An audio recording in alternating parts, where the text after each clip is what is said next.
পূর্ব বর্ধমানে শ্রীখণ্ড বলে একটি জায়গা আছে বাবা। এই শ্রীখণ্ডে মুকুন্দ দাস তার একমাত্র ছেলে, যার নাম রঘুনন্দন, বয়স তার মাত্র 12 বছর। 12 বছরের সন্তান কতটুকু হয় অনেকেরই ঘরে আছে, আপনারা বুঝতে পারবেন। তা মুকুন্দ দাস বড় কবিরাজি ছিলেন। তার হাতের মানে কবিরাজি জড়িবুটি ওষুধ এত ভালো ছিল। আগেকার সময়ে তো বাবা এত মেডিসিন ছিল না। গ্রামে কোনো ব্যক্তি অসুস্থ হলে গ্রামের মধ্যে যদি কোনো কবিরাজ বা কোনো বৈদ্য থাকতো তাকে ডেকে আনা হতো।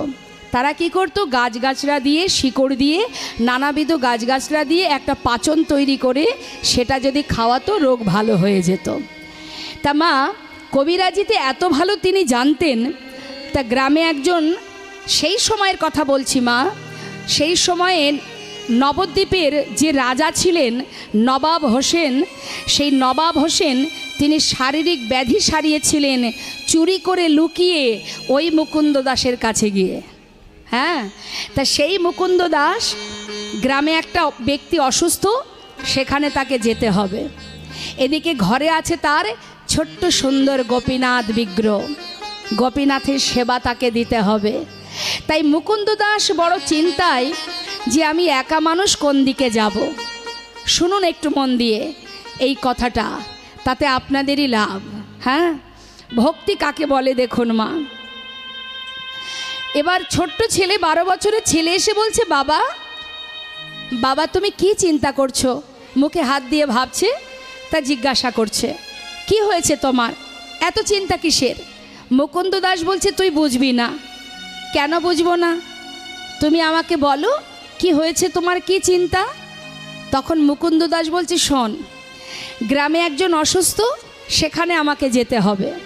আবার একই টাইমে ঘরে আমার গোপীনাথের সেবা।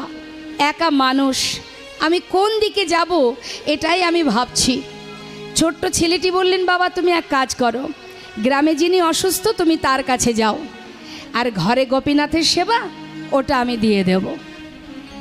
যেই না বলেছে দিয়ে দেব, সঙ্গে সঙ্গে বাবা মুকুন্দ দাস মৃদু মৃদু হেসে বলছে, হ্যাঁ রে, এই কথা বললে হয়? শোন বাবা, ভগবানের সেবা বললেই সেবা দেওয়া যায় না। সেবা দিতে গেলে তার নিয়ম আছে, তার অনেক মন্ত্র জানতে হয়।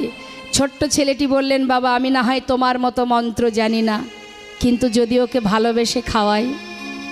এই কথাটা শোনা মাত্রই মুকুন্দ দাস মনে মনে ভাবলেন, ঠিকই তো, কেউ যদি ভালোবেসে ভগবানকে খেতে দেয় তার জন্যে মন্ত্র না জানলেও কোনো দুঃখ নেই, কারণ সবার ঊর্ধ্বে ভক্তি। এবার কি করেছে মা, তাড়াতাড়ি করে ছেলেকে বলছে, শোন আমি আর দেরি করব না, চললাম গ্রামে, তুই একটু কোনো রকমে রান্না করে আজকে গোপীনাথকে সেবাটা দিয়ে দে, তবে আমার জন্য প্রসাদ রাখবি, আমি এসে প্রসাদ পাবো। ঠিক আছে বাবা তুমি চলে যাও। মুকুন্দ দাস চলে গেছে মা। আর এদিকে ছোট্ট ছেলে 12 বছর বয়স, সে একটা রন্ধনশালায় গিয়ে দেখছে যে সব কিছু সাজানো, রান্না হয়নি। তা সমস্ত কিছু যা যা সাজানো আছে ব্যঞ্জন সব কিছু এক পাত্রে ঢেলে দিয়ে সে জাল ধরিয়েছে, মানে উনুনে জাল ধরিয়ে বিড়বিড় করে বলছে যে, শোনো গোপীনাথ, আজ কিন্তু বাবা ঘরে নেই, আমি তোমার জন্য রান্না করছি, তুমি একটু কষ্ট করে খেয়ে নিও। তা কেমন রান্না করেছে মা? সিদ্ধ করেছে, কোনো রকম সিদ্ধ করে পাত্রে ঢেলে নিয়ে এবার ঠাকুর ঘরে প্রবেশ করেছে। ভগবানের সামনে রেখে ডাকতে শুরু করেছে, গোপীনাথ, ও গোপীনাথ, শিগগির এসো, জানো আজ বাবা ঘরে নেই, আমি তোমার জন্য রান্না করেছি, জানি না কেমন হয়েছে, একটু কষ্ট করে খেয়ে নাও, কাল বাবা ভালো করে রান্না করে খাওয়াবে। কিন্তু ভগবান আসছে না। আমরাও তো ভগবানের সেবা দিই মা, তিনি কি আসেন? আসছে না। বারবার ডাকছে, আসছে না। কি ব্যাপার, আসছে না কেন? চারিদিকে তাকাচ্ছে, আসছে না কেন, কি হলো? ও গোপীনাথ, কি ভেবেছো তুমি, আসবে না? তুমি কি জানো বাবা আজকে গ্রামে গেছে?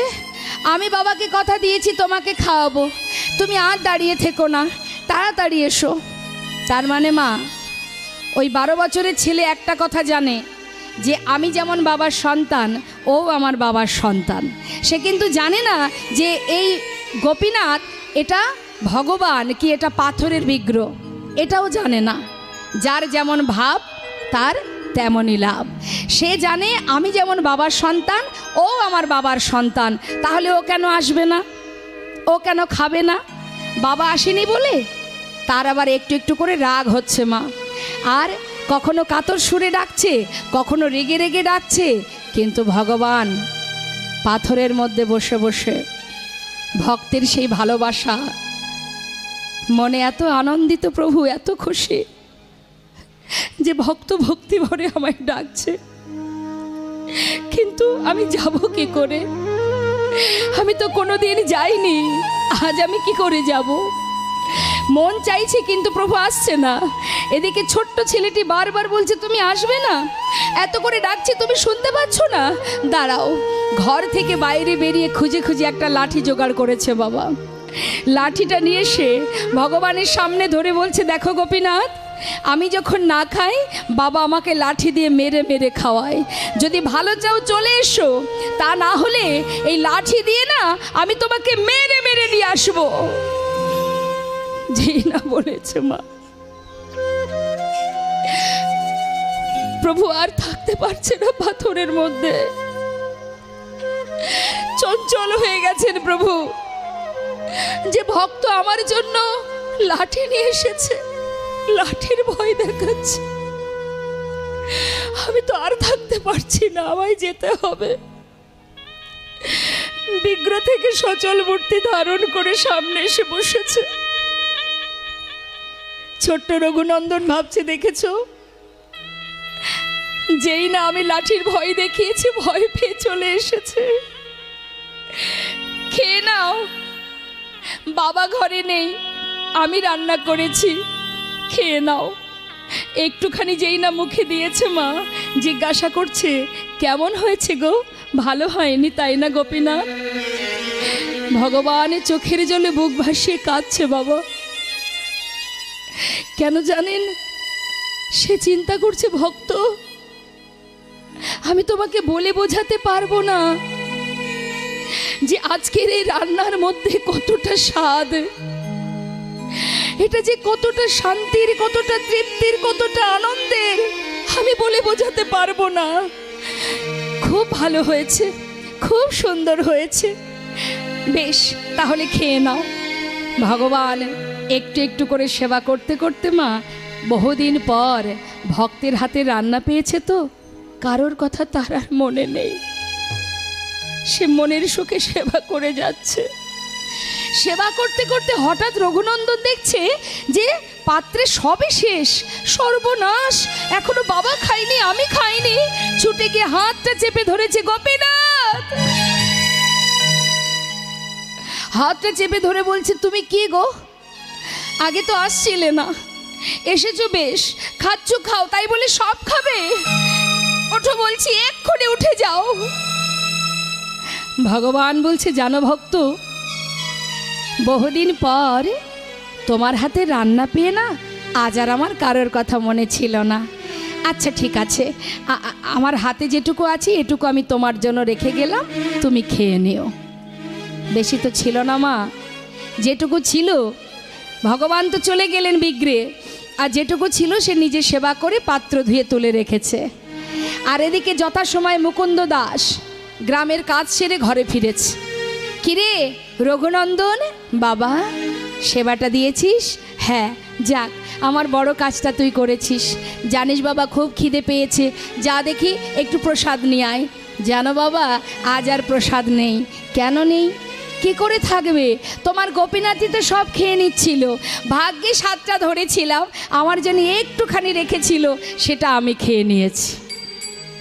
মুকুন্দ দাস ভাবছে এটা কি করে হতে পারে, প্রতিদিন আমি তাকে সেবা দিই, সে কখনো খায় না, আজ আমি ঘরে নিয়ে আজই খেয়ে নিল, এটা কি করে হতে পারে? সে তো পাথরের বিগ্রহ, সে তো চিত্রপট, সে কথা বলতে পারে না, সে চলতে পারে না।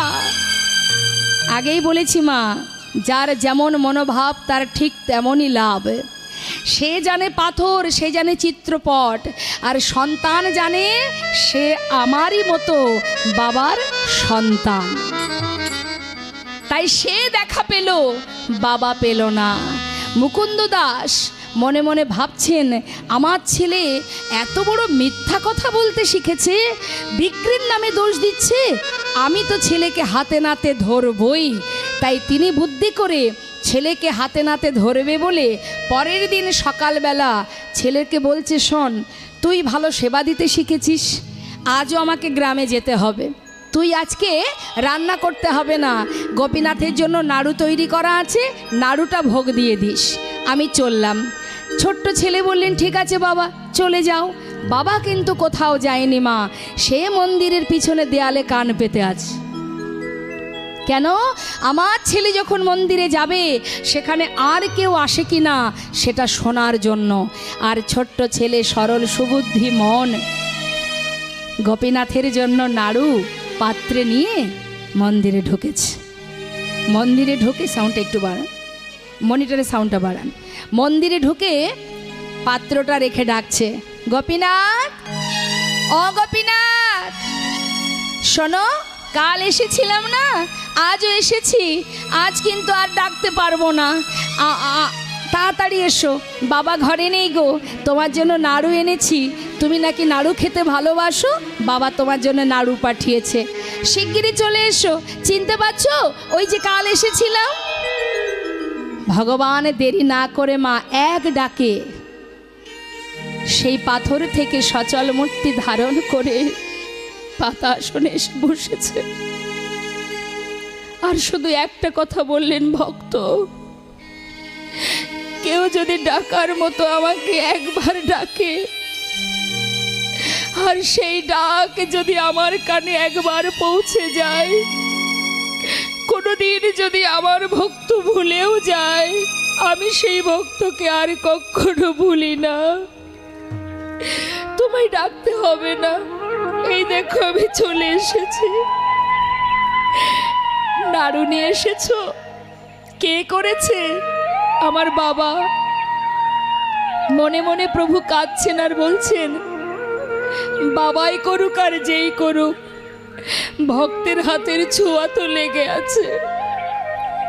একবার ভাবুন মা, ভগবানকে পেতে গেলে কিচ্ছু লাগে না গো। তিনি ভাবছেন, নাড়ু যে ব্যক্তি বানাক না কেন, আমার ভক্ত নিজে হাতে করে সেই নাড়ু থালায় সাজিয়ে এনেছে, ওই যে তার হাতের ছোঁয়াটুকু লেগে আছে, আমি তাতেই সন্তুষ্ট। হরে বল, হরে বল। নাড়ুটা মুখে দিয়েছে মা। রঘুনন্দন ভাবছে, কালকের মতো দাঁড়িয়ে থাকি, আর দাঁড়িয়ে থাকতে থাকতে সব যদি খেয়ে নেয়। তিনি আবার সরল সুবুদ্ধি মন তো, একটা নাড়ু পাত্র থেকে তুলে নিয়েছে, নিয়ে মুখের মধ্যে দিয়েছে। অর্ধেকটা খেয়ে যেই না ভালো লেগেছে, আর বাকি অর্ধেক এঁঠো নাড়ুটা গোপীনাথের মুখের কাছে ধরেছে। গোপীনাথ, খেয়ে দেখো, বাবা করেছে। প্রভু আর পারছে না মা, চোখের জল ধরে রাখতে পারছে না।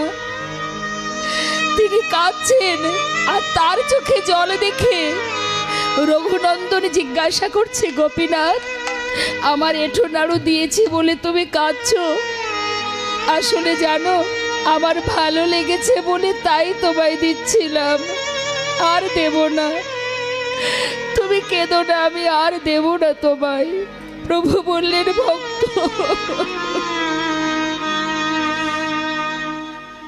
আমি সেজন্য কাঁদছি না ভক্ত, আমি শুধু কাঁদছি যে তুমি যদি আমায় খাওয়াতে পারো, আমি কি তোমাকে খাওয়াতে পারি?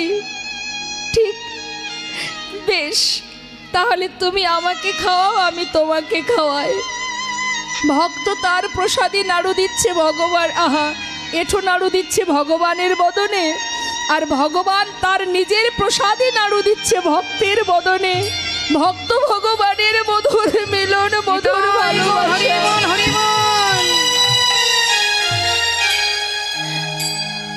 মন্দিরের বাইরে যিনি আছেন, মুকুন্দ দাস, হঠাৎ তার কানে এলো যে মন্দির থেকে দ্বিতীয় কোনো একজনের কণ্ঠ শোনা যায়। তিনি ছুটে গিয়ে দরজাটা যেই না খুলেছে মা, দেখছে ভগবান তার আগেই ওই বিগ্রে গিয়ে মিলিত হয়েছে। যার হাতে ছিল বাঁশি আজ তার হাতে নাড়ু দর্শন করে মুকুন্দ দাস ছুটে গিয়ে নিজের সন্তানের চরণটা বুকে জড়িয়ে ধরে কাঁদতে শুরু করলেন। আমায় ক্ষমা করে দে বাবা, আমি তোকে ভুল বুঝেছি। আমি যাকে পাথর ভেবেছি তার দেখা আমি পাইনি, কিন্তু তুই নিজের জন ভেবে ভালোবেসেছিস বলে একদিনেই তুই তার দেখা পেলি বাবা, আমায় ক্ষমা করে দে। যেটা আজও বর্তমান মা, যদি ভাগ্যে থাকে দর্শন করে আসবেন। শ্রীখণ্ড নিবাসী শাস্ত্রে বললেন, অদ্যাপি শ্রীখণ্ডপুরে অর্ধনাড়ু আছে করে, দেখেন যত ভাগ্যবান জনে।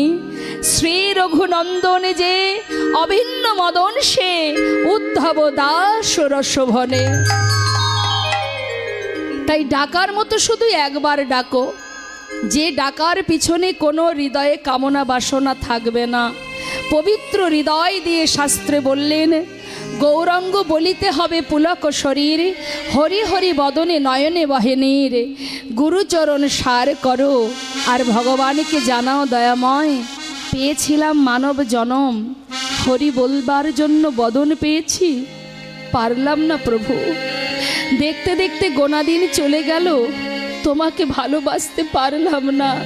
তাই তোমার চরণে নিবেদন, কৃপা করে আমাদের মতো পতিত জীবকে তুমি পার করে নিয়ে যাও। যদি বলা যায় শুধু এইটুকু, আজ হতে তুমি আমার, আমি তোমার, আর কিচ্ছু লাগবে না মা। আরে কবে নিতাই চা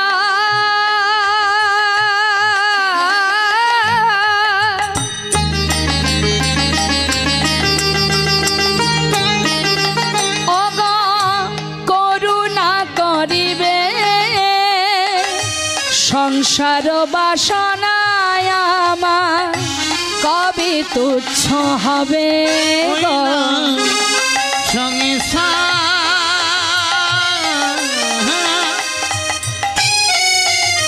বাসনায় আমার কবে তুচ্ছ হবে। এই বিষয় ছাড়িয়া কবে শুদ্ধ হবে মন, কবে হামে যাব মধুর বৃন্দাবন গো, কবে আমি যাব মধুর বৃন্দাবন। রূপ রঘুনাথ পদে করত হিয়া,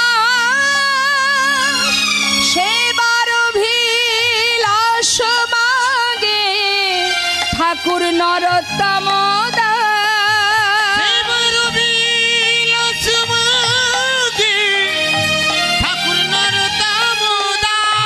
জয় নেতা জয় গৌর। ঠাকুর নরোত্তম দাসের পদাবলী শ্রবণ করলাম। আসুন সবাই মিলে একবার একটা গৌরের নাম গুণগান গাইতে গাইতে আমরা লীলা শ্রবণ করব। তুলুন সবাই দুটি হাত, দুহাত তুলে প্রাণ ভরে আত্মসমর্পণ করে জানান, দয়াময় ভজন জানি না, সাধন জানি না, শুধু তোমার চরণে আত্মসমর্পণ করে জানাই, হে করুণাময় পতিত পাবন গৌর সুন্দর, হে দয়াল করুণাময় নিত্যানন্দ প্রভু, কৃপা করে ভবসিন্ধু পার করে নিয়ে চলো। আহা, একবার সবাই মিলে আমরা গাইব। হানিতা হাগুর বলে এই সোনায়ে পাল তুলে দাও, হানিতা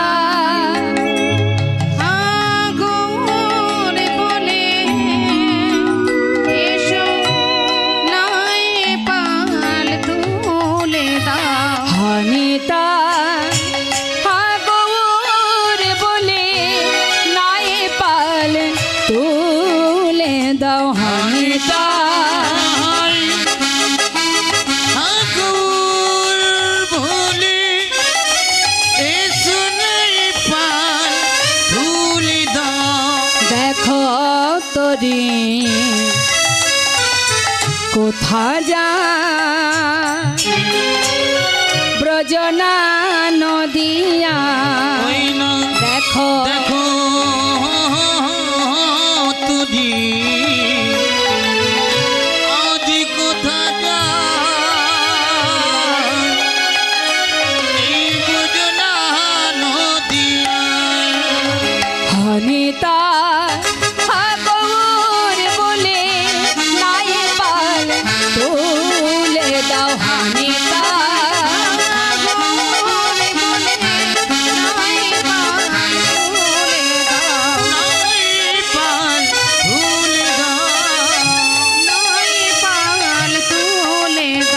ব্রজের সেই কানাই বলা ব্রজের সেই কানাই বলা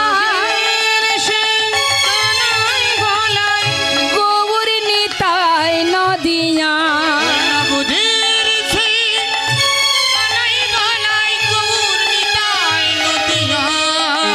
এই জগজনে উদ্ধারিতে ঘরে ঘরে নাম বিলায় ব্রাহ্মণ আবার চণ্ডাল সবার হাত ধরে পার করে নেয়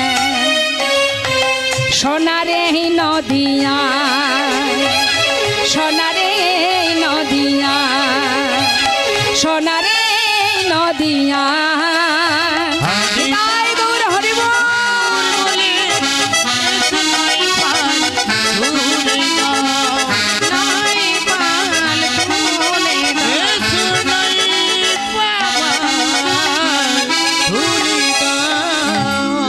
জয় নিতাই জয় গৌর শ্রীরাম নবদ্বীপ চন্দ্র আমার গৌর সুন্দর যিনি কিনা মা সচিমায়ের আদেশে সন্ন্যাস ধর্ম গ্রহণ করে আমার দিকে তাকান, এই দিকে তাকান, এই দিকে। মহাপ্রভু সন্ন্যাসী হয়েছিলেন ধর্ম প্রচারের জন্য সর্বস্ব পরিত্যাগ করে। তা ধর্ম প্রচার করেছেন স্বয়ং ভগবান। কাদের জন্য করেছেন গো? আমরা তো সংসারে দিব্যি খাচ্ছি, ঘুমাচ্ছি, চলছি, ফিরছি, হ্যাঁ?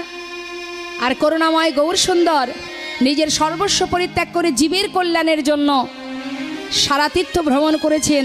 আর জীবের দ্বারে দ্বারে হাতে ধরে পায়ে ধরে হরিনাম দিয়ে গেছেন। জীব নাম ছাড়া কলি জীবের আর গতি নাই, গতি নাই। তাই তোমরা সবাই মিলে হরিনাম করো। শুধু কি তাই? হরিনাম দিয়েছেন ওমা। কমিটির ভক্তরা যখন গ্রামে গ্রামে ভিক্ষায় যায়, কেউ বা কটু কথা বলে, কেউ বা মিষ্টি কথা বলে, বলে না? আমরা শুনি তো, কমিটির ভক্তদের কাছ থেকে শুনতে পাই, তা আমরা বুঝতে পারি। তাই এটা শুধু এখনকার সময়ে নয়, জেনে রাখুন আপনারা, সেই মহাপ্রভুর সময়ে মহাপ্রভু কেন নিতাই চাঁদ হরিনাম বলাবার জন্য জগাই মাধায় কি করেছিলেন? মদের ভাণ্ড ভেঙে কলসির কানা মেরেছিলেন নিতাই চাঁদের কপালে।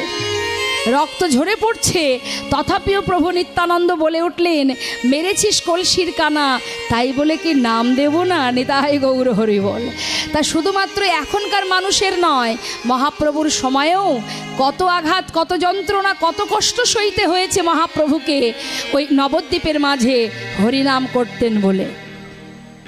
শ্রীবাসের ঘরের সামনে শ্রীবাস পণ্ডিতকে, আমার সাথে একটু গল্প করুন। শ্রীবাস পণ্ডিত দাপরে কে ছিলেন মা বলতে পারবেন? কে বলল? শ্রীবাস পণ্ডিত দাপর যুগে কে ছিল? ভোলানাথ?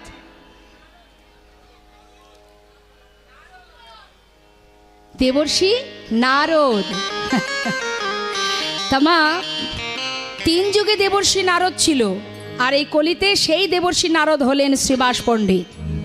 তা শ্রীবাস পণ্ডিতের ঘরে প্রভু হরিনাম করত বলে নবদ্বীপের মস্ত বড় ব্রাহ্মণ পণ্ডিত, যার নাম ছিল চাপাল গোপাল, ভবানী মা অর্থাৎ মা কালীর পূজার সজ্জা নিয়ে মদের ভাণ্ড, ছাগ মুন্ডু দরজায় ঝুলিয়ে দিয়েছিলেন, যাতে নিমাই কাল থেকে আর শ্রীবাসের বাড়ি হরিনাম করতে না পারে। কিন্তু মাগো, তা প্রভু আমার তথাপিও সর্বস্ব পরিত্যাগ করে মা বিষ্ণুপ্রিয়ার সঙ্গে যখন বিবাহ হয়েছিল, তখন মা বিষ্ণুপ্রিয়ার বয়স ছিল 13 বছর। আর যখন 15 বছর হলো মা বিষ্ণুপ্রিয়ার, 13 থেকে 15 মানে 2 বছর, ওই 2 বছর পর মহাপ্রভু সব ফেলে চলে গেলেন সন্ন্যাসী হয়ে। সর্বতীর্থে ঘুরে বেরিয়েছেন আর জীবকে হরিনাম দান করেছেন।